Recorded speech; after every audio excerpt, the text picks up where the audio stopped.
आणि युतीची चर्चा सुरू झाली आहे. महाराष्ट्रात शिवसेना आणि भाजप एकत्र येणार का याची नव्याने चर्चा सुरू झाली आहे.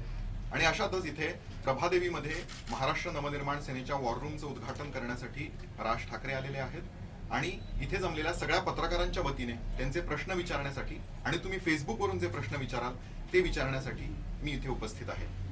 सगळ्यांच्या मनातला पहिला प्रश्न अर्थातच तो म्हणजे काल दिवसभर गाजलेल्या बातमीचा. अशी बातमी आली की महाराष्ट्र नवनिर्माण सेना ही युतीच्या प्रस्तावांसाठी विचार करायला तयार आहे. तर अशा नेमक्या कोणत्या प्रस्तावाची तुम्ही वाट बघता? मला असं वाटतं तो अख्खा प्रसंग हा सांगणं गरजेचं आहे. सकाळच्या वेळेला जेव्हा आम्ही खाली कार्यालयामध्ये येतो त्यावेळेला आमची ओपीडी सुरू असते आणि त्यावेळेला एका चॅनलचे पत्रकार तिथे आले होते आणि त्यांनी मला सहज बोलता बोलता, एकटाच होता तो, सहज बोलता बोलता विचारलं तरी की काय युतीचं काय चाललंय वगैरे. मला काय माहित नाही म्हटलं.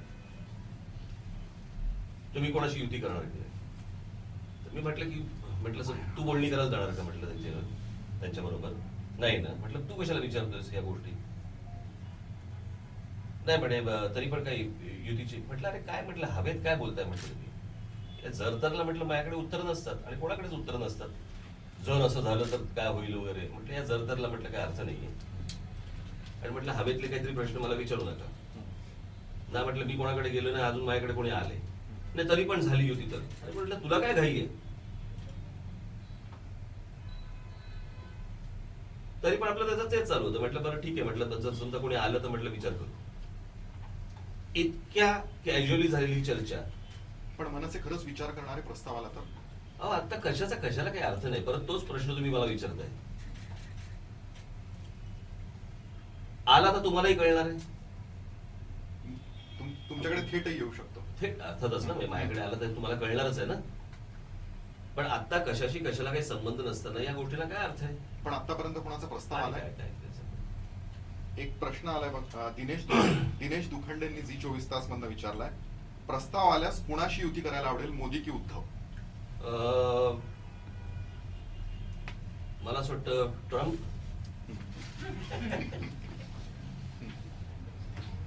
पण आता मला समजा असा प्रश्न विचारायचा आहे की जर समजा तुला त्या पत्रकाराला जर समजा आता त्या चॅनल बंद काढलं तर कुठच्या चॅनल मध्ये जायला आवडेल?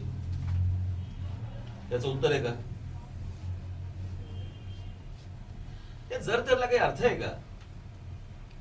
पण नेमकी शिवसेना आणि भाजपच्या युतीची चर्चा सुरू असताना सगळ्या माध्यमांमध्ये ही बातमी झळकते.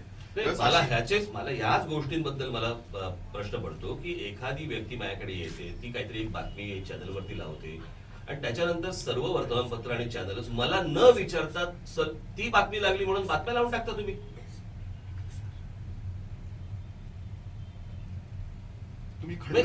एरवी मला अनेकदा फोन करणारे हेच सगळे पत्रकार एक फोन करून मला विचारत नाही की तुम्ही असं बोललायत की नाही बोललाय, बरं माझा काय कोट आहे का, मी कुठच्या चॅनलशी बोललोय का, मी कुठच्या वर्तमानपत्राशी बोललोय का? एक पहिली गोष्ट सांगतो, माझा आतापर्यंतचा जर समजा तुम्ही राजकीय प्रवास बघितला तर मी असं बोललोच नाही, असं केलंच नाही, असं सांगितलंच नाही, असं मी कधी बोललेलो नाही. मी जे बोललोय ते बोललोय, नाही बोललो तर नाही.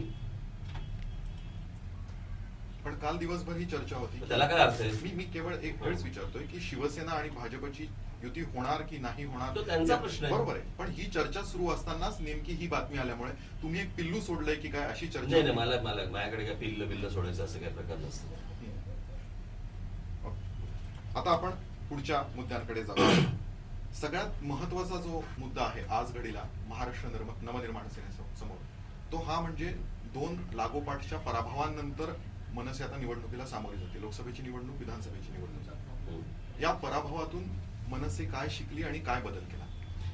नाही बघा, या सगळ्या गोष्टीत एक तुम्ही बघितलं पाहिजे की हा माझ्या पक्षाचा पराभव झाला हे एवढंच तुम्ही घेऊन बसलाय. पण ज्या राजकीय पक्षाने 49 वर्ष या देशावरती राज्य केलं त्याचे पराभव प्रत्येक ठिकाणी होत आहेत. त्या काँग्रेसबद्दल तुम्ही विचारायला तयार नाही, बोलायला तयार नाही. त्यांनाही प्रश्न विचारतो. नाही, त्यांना तुम्ही प्रश्न नाही विचारत, त्याचे ते उत्तर द्यायला कुठे असतात? राहुल गांधी ते परदेशात असतात ते. पण प्रश्न असा आहे की आता आपण जर समजा विचार केला तर 3 वर्षापूर्वी याच भाजपाची काय परिस्थिती होती?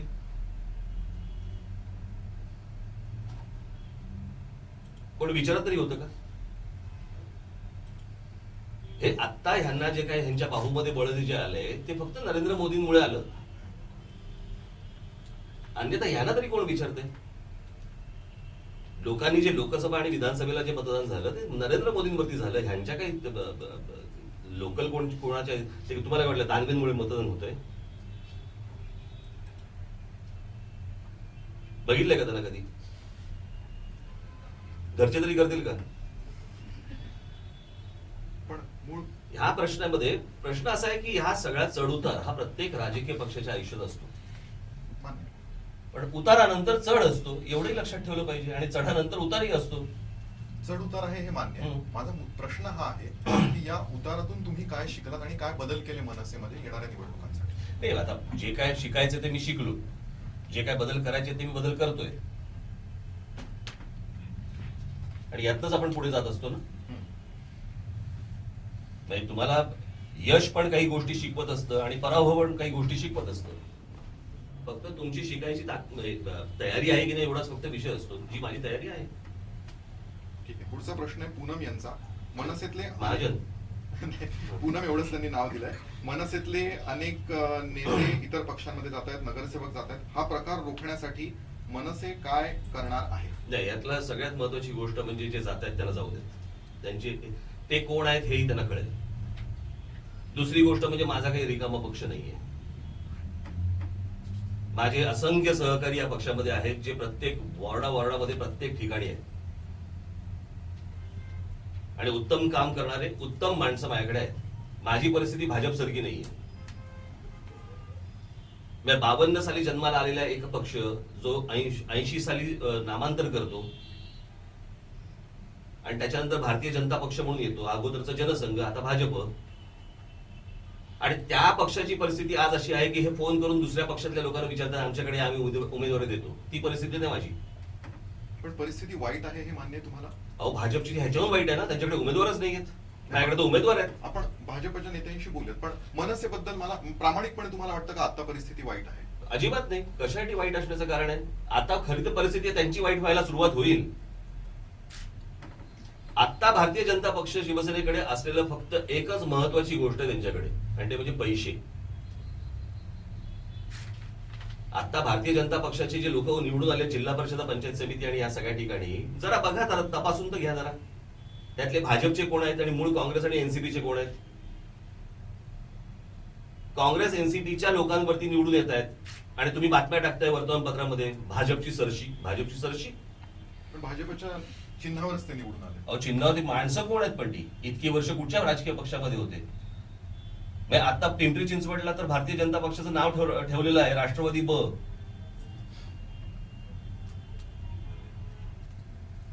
हे सगळी इतर सगळ्या पक्षातनं माणसं गोळा करत बसायची. याचं कारण काय? माणसंच नाहीत त्यांच्याकडे, उमेदवारच नाहीयेत. पण ज्या अर्थी एवढे उमेदवार त्यांच्या पार्टीत येऊ इच्छित आहेत, आता ह्याचं कारण पैसे. एक तर पैसे देऊन घेत आहेत आणि निवडणुकीसाठी भरमसाठ पैसे द्यायला तयार आहेत. हे फक्त पैशासाठी सुरू आहे. आज ही शहरामधली जी जनता आहे ही काय पैशाने विकली जाणारी नाहीये. याच्याशी संबंधित एक प्रश्न हा नरेश कामत यांनी हिंदुस्तान टाइम्सचे ते प्रतिनिधी आहेत, त्यांनी विचारलाय की डिमॉनिटायझेशनचा प्रॉब्लेम, डिमॉनिटायझेशनमुळे फंड्सचा प्रॉब्लेम तुमच्या पार्टीला होतोय का? चणचण भासतीये का? अर्थातच भासते, पण ती भाजपला नाही भासत आहे. पण प्रश्न असा आहे, रांगेतल्या लोकांना पैसे मिळत नाहीये, बँका चोरून उभे राहिलेल्या, परंतु बँकांमधनं काही लाख कोटी रुपये बाहेर गेले. ते कोणाकडे गेले? भाजप ज्या प्रकारे खर्च करते, आता उत्तर प्रदेशमध्ये ज्या प्रकारे खर्च चालू आहे किंवा आता जो खर्च त्यांचा सुरू होईल, ह्यांच्याकडे कुठून पैसे आले? नोटबंदीचा त्रास बाकीच्यांना, ह्यांच्याकडे नोटा भरपूर. ह्या कशा काय आल्या, कुठून आल्या आणि कुठून येत आहेत? पण तुम्हाला त्रास जाणवतोय, तुम्ही मान्य करा. अर्थातच ना, प्रत्येकाला जाणवणार ना. आणि राजकीय पक्ष कशाला, सर्वसामान्य माणसाला जाणवतोय तो. राजकीय पक्षाला जाणवणारच. तुमच्या बोलण्यात मला एक गोष्ट सतत जाणवते, ती म्हणजे तुम्ही निशाणा भाजपवर करताय, तर मनसेचा यावेळेला ऑपोनंट किंवा विरोधक नंबर 1 हा भाजप असणार आहे? अर्थातच ना. शिवसेना नाही? शिवसेना आलीच, म्हणजे ते आता ते बरोबर आहेत, काही ठिकाणी ते नाही आहेत. त्यांचं काय चाललंय त्यांचं त्यांनाच ठाऊक. कधीतरी अंगावर जातात, कधीतरी घरंगळत जातात. पण तुमचा अंदाज आहे युती होणार नाही होणार? कारण नाही, तुम्ही नाही, त्यानुसार आडाखे बांधत असाल नाही, प्रत्येक नाही, पक्षाची. मी ह्यांचं काय चाललंय त्याच्यावरती माझ्या आडाकी नाही मी बांधत. आपण मनसेबद्दल बोलूया. यावेळेला मनसे नेमक्या किती जागा लढणार आहे हा प्रश्न अनेक जण विचारतात. तर सर्व जागा मुंबई महानगरपालिका, सर्व जागा लढणार? अर्थातच. पुणे, नाशिक, अर्थातच. सर्व 10 महानगरपालिका, हो. सर्व 10 आता महानगरपालिका. ह्या 5 नक्की, नागपूर नक्की, हम्म, अकोला नक्की, हम्म. ठीक आहे. मुंबई, ठाणा, पुणा, नाशिक, पिंपरी चिंचवड, नागपूर, अकोला आहे. इथल्या सर्व जागा लढवणार. ठीक. प्रचाराचा यावेळेला मुख्य मुद्दा काय असणार? तो प्रचारात कळेल. पण आता सांगू विचारतोय मी. तो प्रचारात कळेल ना. नोटबंदी हा मुद्दा असणार आहे. अनेक गोष्टी आहेत त्याच्यात. ओके. आता आपण मी टीझर किंवा ट्रेलर टाकत नाही, पिक्चर दाखवतो. ठीक आहे. आता आपण पत्रकारांचे भरपूर प्रश्न आलेत ते घेऊयात. प्रणाली कापसे विचारतायत, सुरुवातीला तुम्ही प्रसार माध्यमांनी सुरुवातीला तुम्हाला डोक्यावर घेतलं होतं, आता तुमचा पडता काळ आलाय म्हणून तुम्ही प्रसार माध्यमांवर आग ते पाकडताय. पहिली गोष्ट म्हणजे मी तुम्हाला सांगितलं नव्हतं, कळलं का? ते तुम्ही स्वतःहून ठरवायचं की आम्ही डोक्यावर घ्यायचं, आम्ही खाली पाडायचं. तुम्ही नाही ठरवायचं या गोष्टी. प्रश्न असा आहे, प्रसार माध्यमांवरती मी तेव्हाही तुटून पडायचो, हिंदी प्रसार माध्यम ते कोणाही असेल. प्रश्न असा आहे, तुम्हाला कोणी सांगितलं नव्हतं मला डोक्यावर घ्या म्हणून, आणि तुम्हाला इतरही कोणी सांगत नाही की आम्हाला डोक्यावर घ्या आणि आम्हाला खाली ठेवा वगैरे. मला असं वाटतं महाराष्ट्रातली जनता ही ठरवेल की काय करायचं आणि काय नाही करायचं ते. आणि दुसरी गोष्ट म्हणजे आता ज्या प्रकारे वर्तमानपत्रांमधले काही वर्तमानपत्र पकडली आणि काही बरेचशी चॅनल्स पकडली, ही तर म्हणजे विकल्या गेल्यासारखी बातम्या टाकतात भाजपच्या, जवळपास विकले गेले. त्या दिवशीचा आकडा होता तुमचा काय तो आता नगरपालिकांच्या निवडणुका कधी झाल्या वगैरे त्या नगरसेवकांच्या, 100 भाजपचे आले, 99 राष्ट्रवादीचे आले. हेडलाईन काय? भाजपची सरशी. का? राष्ट्रवादीचा का नाही? एका माणसाचा फरक होता ना. पण टाकताना ह्या बातम्या का टाकता तुम्ही? तुम्हाला म्हणायचंय माध्यम बायस्ड आहेत. माध्यम नाही, पत्रकारांचा नाही विषय हा. त्यांचे मालक सगळे विकले गेलेले आहेत. यांची सगळ्यांची कामं असतात या मालकांची. पुण्याचा सकाळ तर तो म्हणजे अगदी त्यांनी लोटांगणच घातलेलं आहे भाजप समोर. तुम्ही लोटांगण म्हणालात, त्याच शब्दावरून एक प्रश्न आलाय. लोटांगणवरनं हो, बघा ना. कल्पेश ललिता श्रीराम खैरनार या फेसबुकवर प्रश्न विचारतात. कदाचित हे तुमच्याच पक्षातले असतील, कारण त्या म्हणतात काल परवापर्यंत शेलार महापालिकेत भ्रष्टाचाराविषयी तावातावाने बोलत होते, आज चक्क लोटांगण, आम्ही युतीसाठी तयार आहोत. तुमची प्रतिक्रिया काय? कोणाबद्दल सगळं? मला वाटतं त्यांना आशिष शेलार यांच्या विषयी प्रश्न विचारायचा होता. कोणाशी युतीसाठी तयार? त्यांचा प्रश्न जरा कन्फ्युजिंग होता. आपण पुढे वळूयात. नाशिक मधून प्रश्न आलाय. दीप्ती राऊत ज्या दिव्य मराठीसाठी काम करतात, त्यांनी प्रश्न पाठवलाय की नाशिकमध्ये तुम्ही सुशोभीकरणासाठी चांगली कामं केली आहेत, पण ही सगळी ऐच्छिक कामं आहेत आणि ज्या मूलभूत सुविधा आहेत त्या तुम्ही नेमक्या कोणत्या दिल्या? नाशिक एकदा फिरा नाशिक मध्ये आणि कळेल ना. त्या नाशिकच्याच आहेत. मला माहिती आहेत त्या मला माहिती आहेत. एकदा फिरा म्हणा, बोर्डामध्ये जा आणि तिकडे बघा आमच्या नगरसेवकांनी काय कामं केली आहेत ती. ठरवून झोडू नका. आज नाशिकमध्ये जेवढी कामं झालेली आहेत तेवढी मला तुम्ही इतर कुठच्या शहरामध्ये कामं झालीत का ते तर सांगा मला.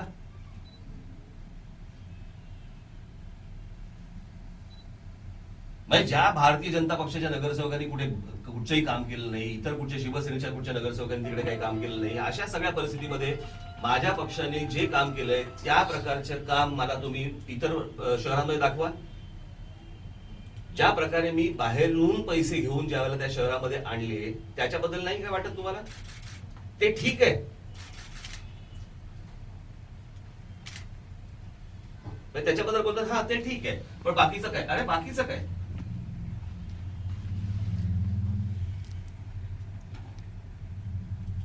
हे या सगळ्या गोष्टी मला माहितीच नाही, हे सगळं एका चौकटीतनं बघून सगळं चालू आहे. नाही, मी त्यांना व्यक्तिशः दीप्ती राऊतांना ओळखतो. मी ओळखतो. हा, नाही, माझं म्हणणं हे आहे की एखाद्या पत्रकाराने प्रश्न विचारल्यावर थेट त्या पत्रकारावर प्रश्न असा आहे ना की या पहिल्यांदा झालेल्या चांगल्या कामांबद्दल एक चार कौतुकाचे शब्द बोलाल की नाही पहिले? त्या बोलल्या ना, ते ठीक आहे, सुशोभीकरणाबद्दल त्या ते बोलल्या. झालं, हे ठीक आहे, पण वाक्य काय ते ठीक आहे. इतक्या उद्योगपतींशी, इतक्या राजकीय पक्षांच्या लोकांचे संबंध असताना इतर शहरांमध्ये या उद्योगपतींनी ही अशा प्रकारची कामं का नाही केली जी आज नाशिकमध्ये झाली आहेत? ती महत्वाची नाहीयेत? आज नाशिक मधले जे रस्ते झालेले आहेत, इतका पूर आला, इतका पाऊस पडला तरी त्या रस्त्यांवरती खड्डे पडले नाही, ते उत्तम रस्ते चांगले झालेले आहेत, त्याच्याबद्दल कोण बोलणार नाही. आज नाशिक शहराला, आज आम्ही त्या तुमचं कुठचं धरण ते मुकणे ना, नाही मुकणे धरणात आम्ही पाईपलाईनने नाशिक शहरामध्ये पाणी आणतोय. पुढच्या काही 1 वर्षभरात 2 वर्षात ते काम संपेल. त्याच्यानंतर पुढची 30 वर्ष नाशिक शहरातल्या कुठच्याही नागरिकाला पाण्याचा प्रॉब्लेम येणार नाही. हे काम नाहीये.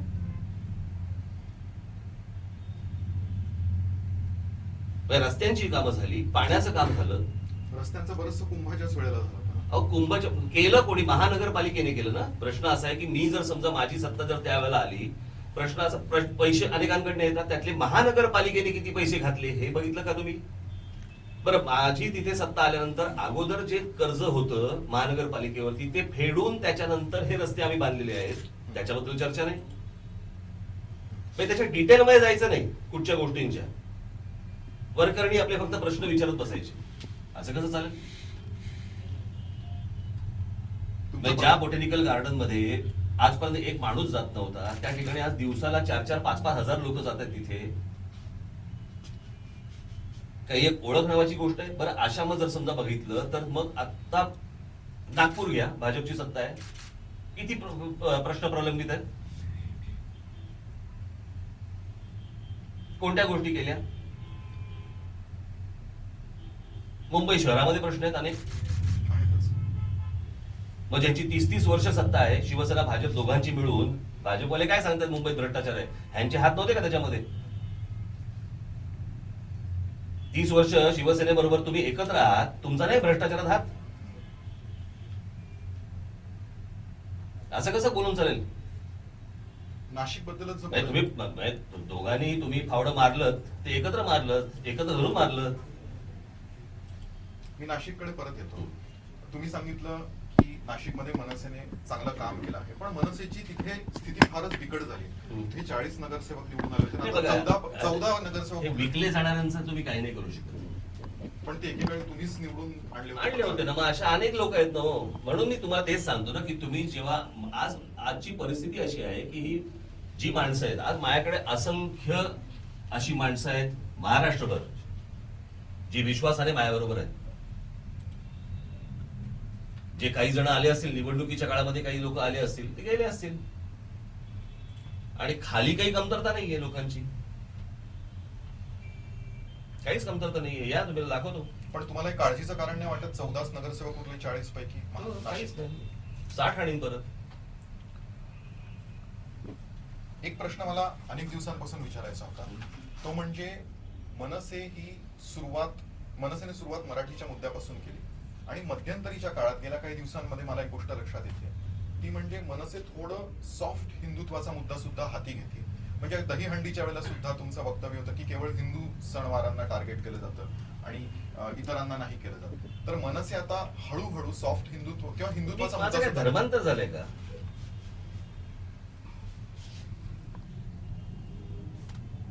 आणि मी माझ्या जाहीर सभेमध्ये म्हटलेलं आहे, मी हिंदू आहे, तो आहे हिंदू.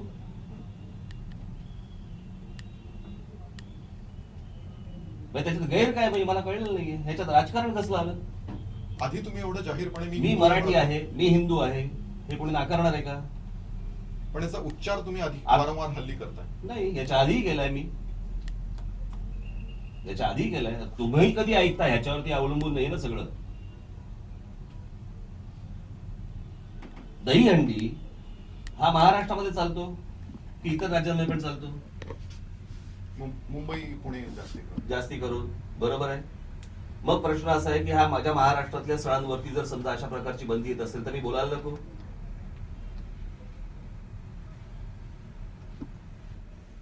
आणि सण हे धर्माचे असतात ना, आपले असतात ना, मग त्याच्यावरती बोलायला नको का आपण? पण मग तुम्ही मुस्लिमांसाठी पण बोलाल त्यांच्यावरती अन्याय झाला तर? झाला तर ना.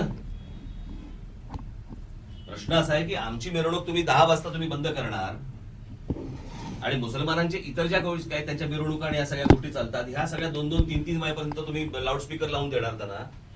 संघर्ष इथे सुरू होतो ना. संघर्षाचा मुद्दा हा आहे. मला हेच विचारायचं आहे की सुरुवातीला ज्यावेळेस मनसे आपण स्थापन केली त्यावेळेला मनसे म्हणजे अजूनही आहे, मनसेच्या झेंड्यात हिरवा रंग आहे आणि तुम्ही म्हणाला होता की हा हिरवा रंग मुस्लिम बांधवांचा आहे, सभेमध्ये म्हणाला होता. तो झाकीर हुसेनचा आहे. पण आता मात्र तुमच्या बोलण्यामध्ये आम्ही आणि ते आले, आमचे सण त्यांचे सण. बरोबर आहे. हा मनसेत झालेला बदल आहे का 10 वर्षांमध्ये? मी तेव्हाही तेच बोलत होतो, आम्ही आणि तेच असंच येणार ना. प्रश्न असा आहे की ज्यावेळेला आपण म्हणतो त्यावेळेला ते पण आपण म्हटले पाहिजे. जे आपण म्हणतात ते माझ्याबरोबर आहेत. जेव्हा ते तुम म्हणतात त्याला आमच्या तोंडात पण तुमच येणार ना. पुढचा प्रश्न घेतो. शुभांगी पालवे या झी 24 तास मधल्या रिपोर्टर आहेत. त्या प्रश्न विचारतात की राज ठाकरे हे केवळ निवडणुकांच्या वेळेला दिसतात, एरवी ते आम्हाला कुठेही दिसत नाहीत, असं का? कुठे दिसायला पाहिजे?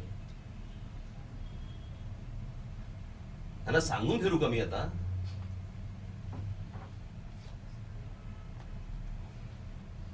की रोज सकाळी टाकत जाईन मी मेसेज, आज इथे चाललोय, उद्या तिथे चाललोय, बघा मला. अजित भोगले विचारतात की मुंबई महानगरपालिकेत अनेक घोटाळे झाले, त्याविषयी मनसे आधी बोलत होती, आता मनसे शांत का झाली? कोण आहे ते? अजित भोगले. आता शांत का झाली म्हणजे? यांचे घोटाळे सर्वात जास्त आमच्या पक्षाने बाहेर काढले. आधी आणि आता आणि नंतर ह्याला काय अर्थ असतो का या गोष्टींना? आणि जेव्हा केलं त्यावेळेला हे भोगले कुठे होते?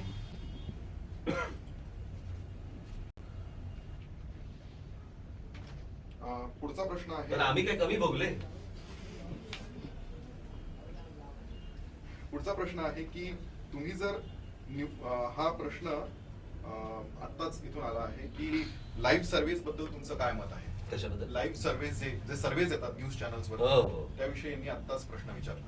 नाही, मला कळतच नाही. मला ही वर्तमानपत्र किंवा टेलिव्हिजन चॅनल ह्यांना सर्व्हे करायला सांगतं कोण? तुमचा संबंध काय या गोष्टींशी? तुम्ही बातम्या द्या ना. सर्व्हे कसले करतायत? सर्व्हे कशासाठी करतायत? राजकीय पक्षांकडनं पैसे घ्यायचे.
काय ऍपच आला होता ना काहीतरी, त्याच्यावरती काहीतरी त्यांनी विचारलं वगैरे. भीम ऍप. नाही, तो भीम नाही, त्याच्या अगोदरचा नरेंद्र मोदी ऍप. तो काहीतरी आला होता ना की नोटबंदी बद्दल काय वाटतं वगैरे, काहीतरी असा काहीतरी विषय होता. 5 लाख लोक होते देशभरात. 125 कोटी मधले 5 लाख लोक होते आणि त्याच्यावरती सर्व वर्तमानपत्रांच्या दुसऱ्या दिवशी बातम्या. 94% लोकांनी सांगितलं की नोटबंदी आम्ही स्वागत करतो. 94%. बरं, तुम्ही हे सांगितलं का की 5 लाख लोक होती म्हणून? ते नाही सांगत. हे इतकं ठरवून चाललंय ना वर्तमानपत्रांचं आणि चॅनलचं. नरेंद्र मोदींचा जो सर्वे होता त्याच्यात अनेक त्रुटी होत्या आणि त्या आम्ही माध्यमांनी दाखवल्या पण होत्या, पण मी स्वतः काही अशा अनेक गोष्टी आहेत ज्या मी तुम्हाला बसून सांगेन, जे तुम्हाला माहिती आहे. नाही, मी सगळ्या सर्वेची बाजू घेत नाहीये. ते हा सर्वे सोडून द्या, परंतु ज्या प्रकारच्या बातम्या येतात, त्यातला एक टाइम्स ऑफ इंडिया गेला विकला. टाइम्स ऑफ इंडिया तर बातम्याच नाही टाकत, मोदींच्या विरोधातली बातमीच नाही टाकत, आणि टाकली तर एवढीशी कुठेतरी आतमध्ये. पण ते डिमॉनिटायझेशनच्या विरोधात लिहितात बरंच. कुठे काय टाइम्स ऑफ लिहितात? इंडिया. अहो एक मिनिट, मला असं वाटतं की एक बातमी विरोधात टाकायची आणि 99% बातम्या बाजूने टाकायच्या. न समजणे इथे दुधखळे होत का आम्ही? मी काय काल परवा वाचायला लागलो वर्तमानपत्र? फेसबुकवर खूप प्रश्न येतात, सगळे आपल्याला घेता येणार नाहीत कारण आता वेळ संपत आलाय, पण काही प्रश्न नाही, याच्यामध्ये मला असे अनेक वर्तमानपत्र आहेत की जे उत्तम यातला बाजू सांभाळून लिहिणारे आहेत. अशी बाजू सांभाळून लिहिणारे पण अनेक वर्तमानपत्र आहेत. माझं तेच म्हणणं आहे की काही चांगले काही आधी मगाशी माझा शब्द असा होता, काही वर्तमान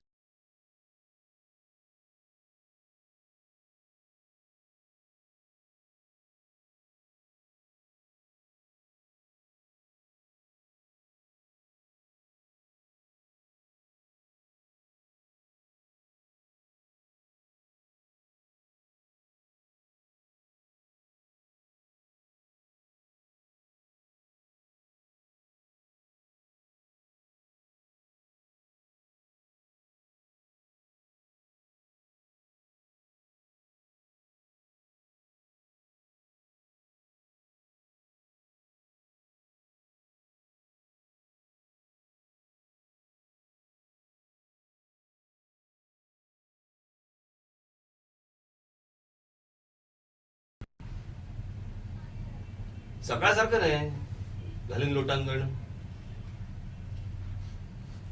फेसबुकवरचे काही प्रश्न घेऊयात. खूप प्रश्न येतात त्यामुळे सगळ्यांची नावं पाहता येत नाहीयेत. एकांनी प्रश्न विचारलाय, परप्रांतीयांचा मुद्दा आता मनसेच्या दृष्टीने संपला. अर्थातच आहे. संपलाय का? अजिबात नाही. संपेल कसा काय? ते जोपर्यंत येत आहे तोपर्यंत माझा मुद्दा राहणारच आहे.